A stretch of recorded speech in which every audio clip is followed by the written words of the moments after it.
Nupur Sharma, How Islamophobia is Hurting India's Foreign Policy. In April 2020, allegations about a Muslim congregation sparking a cluster of COVID-19 cases in India quickly took an Islamophobic turn. Thousands of preachers from home and abroad had attended the gathering in Delhi by the Tablighi Jamaat, a near 100-year-old Islamic missionary movement. Narendra Modi's ruling Hindu nationalist Bharatiya Janata Party (BJP) government called it a super-spreader event. Islamophobic memes and hashtags blaming the group for spreading the virus trended on social media, and news networks broadcast incendiary headlines such as "Save the country from Corona Jihad." India charged nearly 1,000 people who attended the congregation for flouting lockdown protocols. 8 months later, courts had acquitted the last of the detained preachers, saying they had been maliciously prosecuted under directions from the government. Most of the preachers came from Indonesia, a trading partner of India. Not surprisingly, Indonesia expressed its disquiet over the issue at regional summit meetings.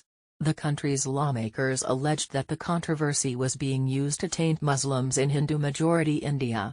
A former Indian diplomat said this was an example of externalization of domestic issues.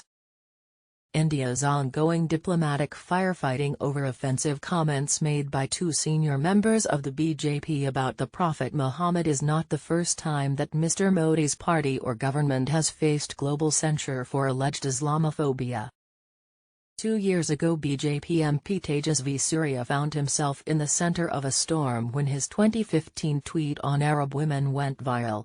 Prominent businesspeople, lawyers and commentators in Dubai and Kuwait condemned his remarks. Mr. Surya deleted the tweet later. In a 2018 public meeting, India's Interior Minister Amit Shah said that Bangladeshi citizens who had entered India illegally were infiltrators who had infiltrators. This whipped up a storm in Muslim-majority Bangladesh, where a senior minister described the remark by India's second most powerful leader as unwanted and uninformed. A Bangladeshi columnist wrote that Mr. Shah had a long history of making hateful, insulting remarks about Bangladesh. Over the past year, India has been hit by a tsunami of hate speech by saffron-robed right-wing Hindu radical leaders against the country's 200 million-strong Muslim community. Some of them have openly exhorted Hindus to take up arms and spoken about genocide of Muslims. In the past, the right wing has raised the bogey of so-called love jihad, a baseless conspiracy theory accusing Muslim men of converting Hindu women by marriage. Vigilante Hindu mobs have lynched suspected Muslim cow smugglers and demanded a boycott of businesses owned by the community. On social media, female Muslim journalists and social workers have been ferociously trolled. Muslim women have been put up for sale in fake online auctions. Partisan news networks have added fuel to the fire by provoking participants into taking up polarizing positions during shrill talk shows. Mr. Modi's government has either maintained a studied silence, been slow to respond, or blamed fringe elements for such actions. All this appears to have emboldened ordinary Hindus to go online and tarnish Muslims. There have been consequences. In 2018, a popular Indian-origin chef working in a Dubai hotel was fired for posting an anti-Islamic tweet.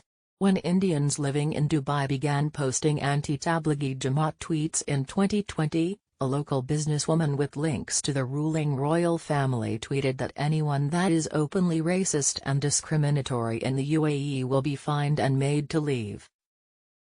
This time too, unsurprisingly, the blowback has been fierce. 15 countries, including Saudi Arabia, Iran, and Qatar, have lodged protests with India. Making derogatory remarks against the Prophet was clearly crossing the red line, says Talmiz Ahmad, a former Indian diplomat. Mr. Modi's government has been forced to suspend its spokesperson for her remarks. It is a reminder that targeting minorities with impunity, and hate speech with official sanction, will have repercussions for India's global reputation, notes Pratap Bhanumeda, a leading scholar. In private, many BJP leaders believe that the outrage will soon die down, and it will be business as usual. After all, India has an old and deep relationship with the Gulf countries. Some 8.5 million Indians work in the 6 Gulf countries belonging to the Gulf Cooperation Council, GCC, more than double the number of Pakistanis, the next highest expatriate workforce. Indians also form the largest expat community in each of these countries. They send home some $35 billion every year in remittances that support 40 million family members at home, many in some of India's poorest states such as BJP-ruled Uttar Pradesh. Trade between India and GCC countries is about $87 billion. Iraq is the largest exporter of oil to India, followed by Saudi Arabia. More than 40% of India's natural gas comes from Qatar. Prime Minister Modi himself has made relations with Gulf countries a priority. India has a significant relationship with West Asian countries in terms of energy security, employment of people as migrants and remittances that they send back, says Srinath Raghavan, a professor of history and international relations at the Ashoka University.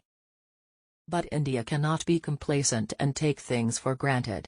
It's a myopic way of looking at things, says Mr. Ahmad, the former diplomat who is also author of a new book, West Asia at War. It's a myopic way of looking at things. This time Mr. Modi's government, experts believe, appears to have reacted late, but resolutely. There seems to be an acknowledgement that if these things happen there can be consequences. Domestic and foreign politics are not insulated. The government has to make up its mind. Does it really want to get into rabble-rousing? Professor Raghavan says.